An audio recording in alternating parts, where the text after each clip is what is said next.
नमक का दरोगा मुंशी प्रेमचंद। लाखों आदमियों की एक सी भीड़ में कभी कभी ऐसे आदमी भी पैदा हो जाते हैं जिनका रंगढंग निराला होता है। उनकी एक एक बात से, एक एक हरकत से यह साफ झलकता है कि वे आम आदमी नहीं हैं। ऐसे ही इंसान थे विनय कुमार। वे साधारण परिवार से थे, लेकिन आदर्श और ईमानदारी उनमें कूट कूट कर भरी हुई थी। पढ़ाई लिखाई में बहुत तेज न होने पर भी सत्य और धर्म की रक्षा उनके जीवन का उद्देश्य था। जब वे बड़े हुए तो नौकरी की तलाश शुरू की। कई ठिकानों पर कोशिश की, लेकिन रिश्वत दिए बिना काम कहाँ बनने वाला था। विनय कुमार की आत्मा ने रिश्वत देना मंजूर न किया।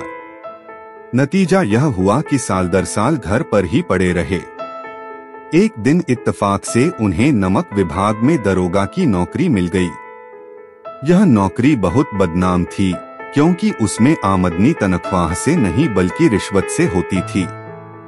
गांव-गांव के नमक बनाने वाले लोग और व्यापारी मोटी रकम देकर दरोगाओं को खुश रखते, ताकि उनका धंधा बेरोक-टोक चलता रहे।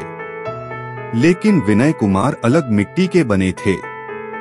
दरोगा बनने के बाद जब वे पहली बार अपने कार्यक्षेत्र में पहुंचे तो देखा कि चारों ओर रिश्वत और बेईमानी का बोलबाला है। हर व्यापारी और ठेकेदार उम्मीद लगाए बैठा था कि नया दरोगा भी उनकी तरह लालच में पड़ जाएगा। लेकिन विनय कुमार ने साफ ऐलान कर दिया, मैं रिश्वतखोरी को बर्दाश्त नहीं करूंगा।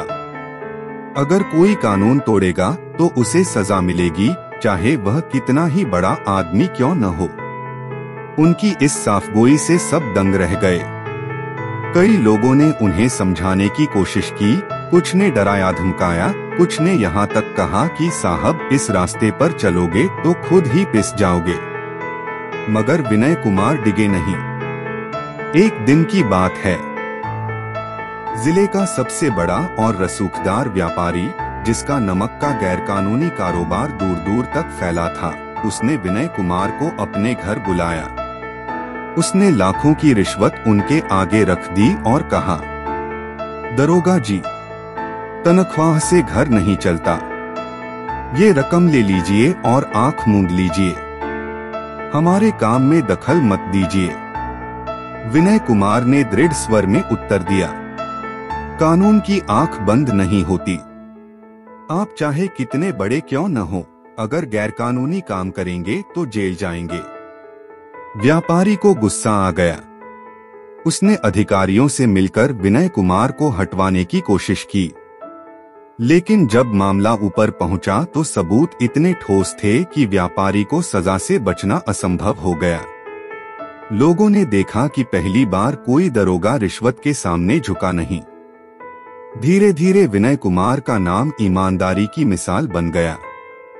गरीब और कमजोर लोग उन्हें भगवान मानने लगे, क्योंकि उनके रहते उन्हें न्याय मिलता था और बड़े बड़े रसूखदार लोग भी सजा से नहीं बच पाते थे।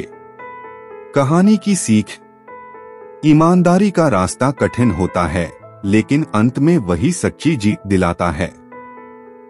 धन और रिश्वत का लालच भले ही तुरंत सुख दे, लेकिन उसका अंजाम बुरा ही होता है। इसी तरह की और भी प्रेरणादायक कहानियां सुनने के लिए चैनल को सब्सक्राइब करें और ये प्रेरणादायक कहानियां अपने बच्चों को जरूर सुनाएं। धन्यवाद। आपका दिन शुभ हो।